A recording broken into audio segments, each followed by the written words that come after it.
안녕하세요. 저는 올해 40대 초반이 된 한 남자의 아내입니다. 제 입으로 이런 말을 하기 좀 낯이 뜨거운 말일 수도 있지만 솔직히 제가 봐도 저는 타고나게 좋은 몸매와 호감형 얼굴을 가지고 있습니다. 결혼 전에 저를 따라다니는 남자가 정말 많았고 저와 교제를 원하는 남자들의 대시를 많이 받았지만 번번이 거절해야만 했던 이유가 있었는데 바로 엄한 집안 분위기 때문이었습니다. 항상 집에 일찍 들어가야만 했기 때문에 남자와 교제할 만한 시간이 별로 없었고 그러다가 제가 21살이 되면서 지금의 남편을 만나게 됐습니다. 처음에 이 남자를 만났을 때는 제가 연애를 하고 있다는 사실을 집안에는 비밀로 했고 어느 순간 결혼할 때가 되어서는 집안의 엄청난 반대에도 불구하고 제가 너무나도 사랑하는 사람이기에 결혼을 하게 되었습니다. 남편은 저보다 7살이 많았고 저의 첫 남자이고 부부 생활에도 아무런 문제가 없어요. 그러나 문제는 결혼을 너무 일찍 했기 때문에 저는 아직 어리고 하고 싶은 것도 많고 욕구도 많았습니다. 특히나 밖에 나가서 친구들과 만나다 보면 제가 결혼했다는 걸 상상도 하지 못하고 저에게 다가오는 남자들이 정말 많았습니다. 연락처를 좀 가르쳐 달라거나 같이 술을 마시러 가는 게 어떻냐는 말이었죠. 처음에는 그런 게 신기해서 즐기기만 했는데 어느 순간부터 그런 게 너무 많아지니까 거부감이 들었습니다. 제가 일찍 결혼을 해서 당시에만 하더라도 결혼한 친구가 주변에 한 명도 없었습니다. 그러다 보니 친구들이 나이트에 가서 놀았던 이야기를 한다거나 남자친구와 만나고 헤어지는 이야기를 들으면 부럽기도 하고 저도 처음에 남편을 만났을 때의 그런 설레임을 다시 한번 가지고 싶다는 생각을 하기도 했습니다. 그러다가 정말 제 인생에서 큰 사건이 하나 터지게 됐습니다.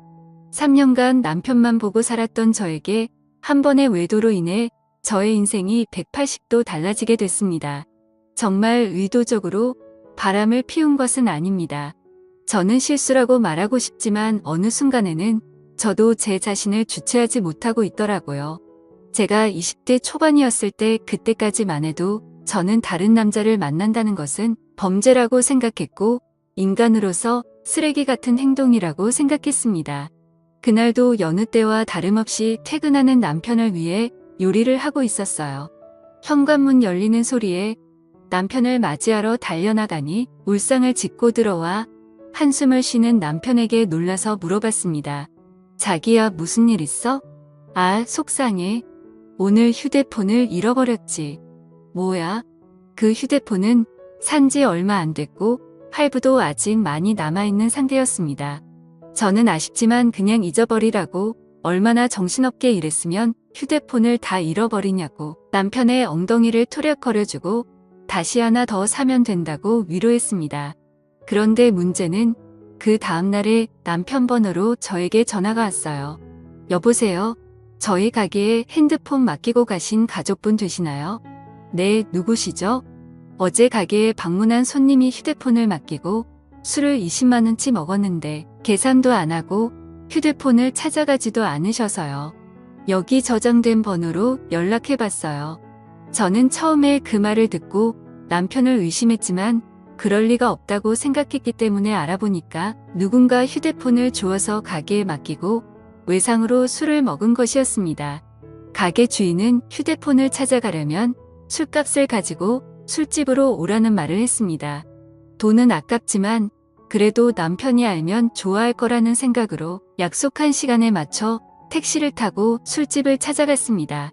그때 시간이 오후 5시 정도였는데 제가 갔을 때 그곳은 이제 막 가게를 오픈하고 있었어요.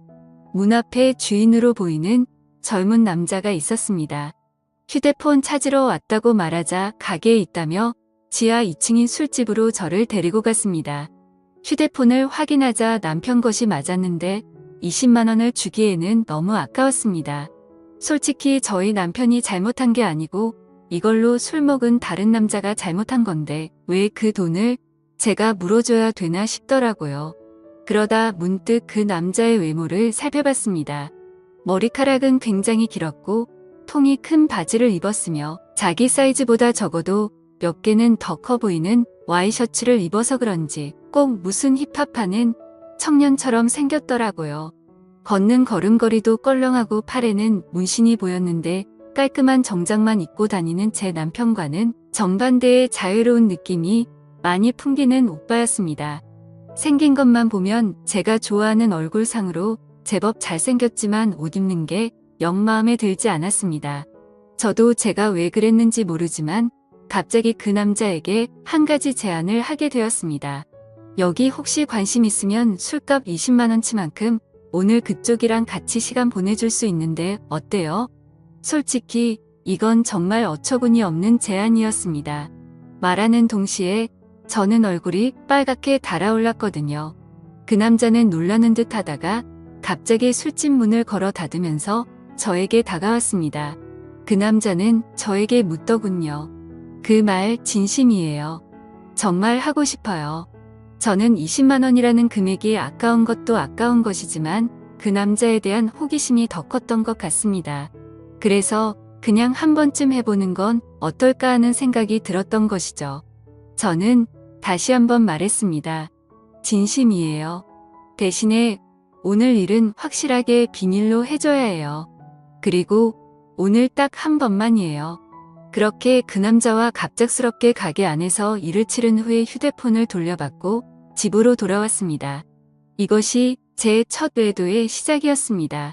이왕 외도를 할 거면 좀 로맨틱하게 했어야 됐는데 너무 난장판이었다는 생각이 들더군요.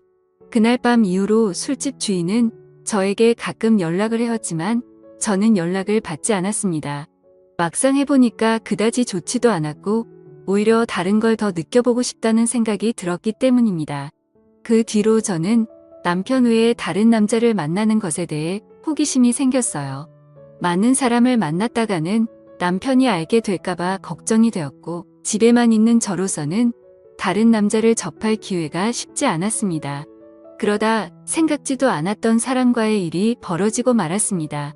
여름방학이라고 대학생이었던 남편의 동생이 서울 구경을 하고 싶다며 저희 집에 놀러 오게 된 적이 있는데 워낙에 나이 차이도 얼마 안 나고 저도 대입시험을 본 지가 엊그제 같아서 이런저런 얘기하면서 친해졌습니다. 그리고 넉살이 좋은 도련님은 형수라고 하며 저를 잘 따랐습니다. 도련님 입장에서는 나이 차이가 얼마 안 나니까 제가 불편할 수도 있었는데 별로 개의치 않고 행동하는 걸 보고 좋다고 생각했습니다. 그러다 하루는 도련님이 놀러 나갔다가 비가 무척 내려서 집에 일찍 온 날이었습니다.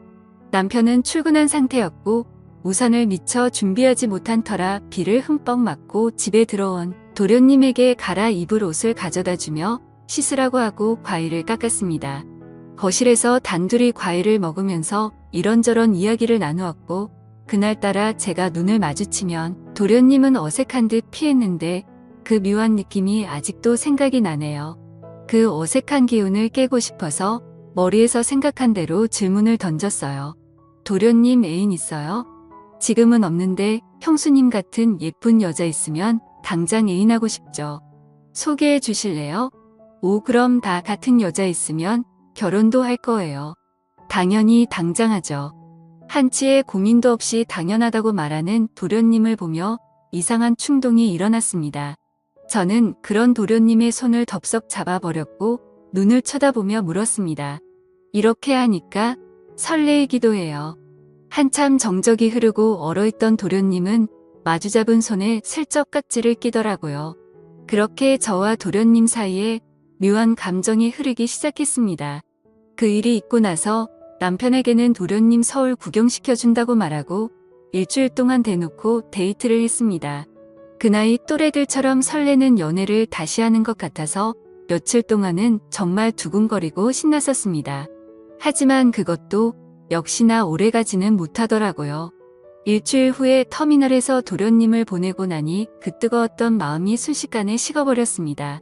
몸이 멀어지니까 자연스럽게 마음도 멀어지게 된 것이고 계속해서 저를 달래주지 않으니 저도 흥미를 잃게 됐습니다.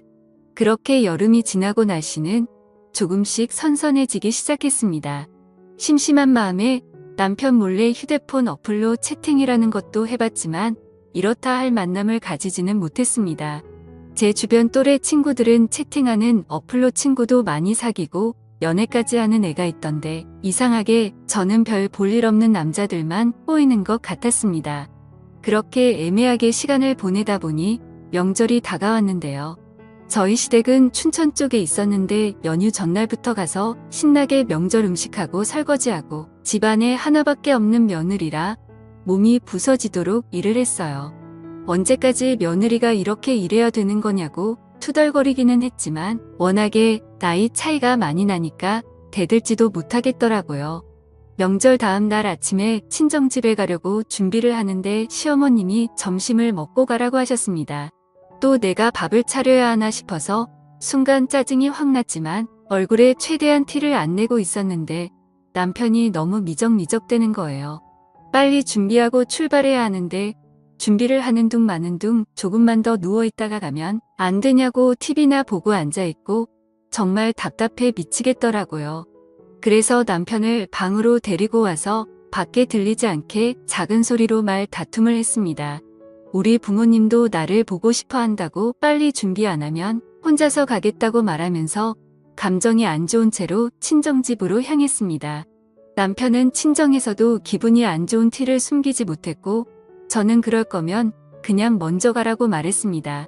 화가 난 남편은 저녁에 볼 일이 있다고 하며 먼저 집에 올라간다고 하고 올라가 버렸습니다. 무슨 일이냐는 친정엄마의 물음에 별거 아니라고 대답하고 방에 들어와 혼자서 분을 삭히고 있었습니다. 저렇게 마누라를 배려하지 못하는 남자인 줄 몰랐는데 정말 충격적이었죠. 싸우느라 못 봤던 휴대폰을 열어 메시지를 확인해 봤더니 초등학교 동창 중 한 명에게서 연락이 와 있었습니다. 동창회를 하니 꼭 나와달라는 문자였고 오늘은 술을 꼭 마셔야겠다는 생각에 서둘러 준비를 하고 초등학교 동창회에 나갔습니다. 그 자리에 나가니 이미 20명 정도가 모여 있었고 명절인데 다들 할 것도 없이 이렇게 나와서 놀고 있냐고 조상님도 없냐는 농담을 건넸습니다. 그러자 친구들은 요즘에 누가 조상님 챙기냐고 우리끼리 재미있게 잘 먹고 잘 살자면서 술이나 마시자고 하더라고요. 졸업하고도 연락을 하는 친구도 있었지만 졸업하고 나서 처음 보는 친구도 있었습니다. 그래도 초등학교 동창이라는 유대감이 있었기 때문에 편하게 대할 수 있었죠. 그중에 눈에 띄는 친구가 한 명 있었는데 초등학교 때 어린 눈에도 너무나도 도시아이처럼 깔끔했었던 제 짝꿍이었습니다. 그 아이는 피부도 하얗고 공부나 운동도 잘했었기 때문에 어릴 적에 잠시나마 좋아했던 남자였어요. 제 기억상으로는 그 아이도 예뻤던 저를 좋아했었고 동네도 가까워서 자주 어울렸었던 기억이 납니다. 문방구에서 같이 과자를 사 먹으면서 집에 같이 가기도 했었고 지금 생각하면 유치한 편지도 주고받았었는데 오랜만에 보니까 훨씬 더 반갑고 기분이 좋았습니다. 그 친구는 6학년 때 전학 가서 그 이후로는 처음 봤고 멀리서 봐도 어릴 적 그 모습이 상당히 많이 남아있어서 그때 설레임이 새록새록 기억났습니다. 저는 반가워하며 그 친구 가까이 가서 말을 걸었어요. 어머 건우야 어떻게 연락 한 번을 안 했어? 안 그래도 너 결혼했다는 말 들었는데 연락을 못 하겠더라. 그 친구와 계속해서 대화를 하면 할수록 저는 그에게 점점 빠져버리고 말았습니다. 제가 아마 결혼을 하지 않았다면 꼭 이런 남자와 연애를 했을 것 같다는 생각이 들 정도로 마음에 드는 친구였거든요. 이 친구랑 따로 나가서 술을 마시고 싶고 오늘 반반이라도 짧게나마 설레는 감정을 느끼고 싶었지만 저는 결혼한 여자였고 그 아이가 저를 나쁜 여자로 볼까봐 신경이 쓰였어요.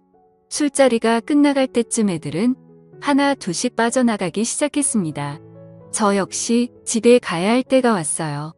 제가 인사를 하고 나오자 그 남자도 따라 나왔고 택시를 잡으러 같이 걷기 시작했습니다. 슬며시 제 손을 잡아오는 그 남자를 쳐다보니 저를 보며 웃고 있더라고요. 오늘은 완전히 끝나버린 줄 알았던 설레는 감정이 다시 살아나기 시작했고 그렇게 손을 잡은 채로 저희는 한동안 말없이 걸었습니다. 우린 서로 끌어안다시피 해서 길을 걸었어요. 택시를 타면 금방 헤어질 것 같아 너무 아쉬워서 걸어서 집까지 갔습니다. 오랫동안 걷다가 도착한 저희 집 현관 앞에서 저를 물끄러미 쳐다보더니 제 볼에 뽀뽀를 하고는 부끄러운 듯 급하게 인사하며 뛰어갔습니다. 남편하고도 안 좋은 상황에서 그를 만난 건 정말 사막의 오아시스를 찾은 기분이었어요. 그 뒤로 저희는 종종 따로 만났고 제가 서울로 올라가서도 계속 연인으로 지냈습니다. 그러다 2년쯤 지났을 때 그 아이도 장가를 가게 되었고 그렇게 저희 둘의 만남은 끝이 나는 줄 알았습니다. 저도 중간중간에 다른 남자도 몇 번 만나봤고요. 하지만 정말 사랑이라 느낀 건 그 남자가 유일했던 것 같습니다.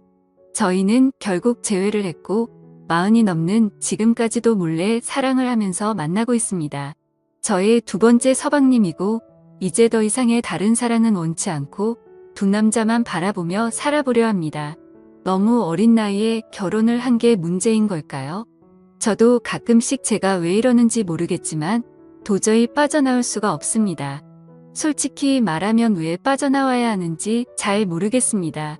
이렇게 어리고 아름다운 나이에 기억에 남는 연애도 못 해보고 결혼해서 답답하게 살다가 갈 바에는 이렇게 사랑을 즐기며 사는 게 더 남는 장사가 아니냐는 생각이 듭니다. 둘 중에 어떤 남자를 선택하고 싶지는 않아요. 상처 주는 여자가 되기는 싫거든요. 그냥 이렇게 두 남자를 바라보면서 사는 것도 충분히 가능해서 이렇게 살아가려고 하는데 무슨 큰 문제라도 되는 건 아니겠죠. 제 마음속에는 방이 2개이기 때문입니다. 지금까지 읽어주신 모든 분들 감사합니다. 구독과 좋아요, 알림 설정 눌러주시고 재밌는 사연 또 들으러 와주세요. 그럼 모두들 행복한 하루 보내세요.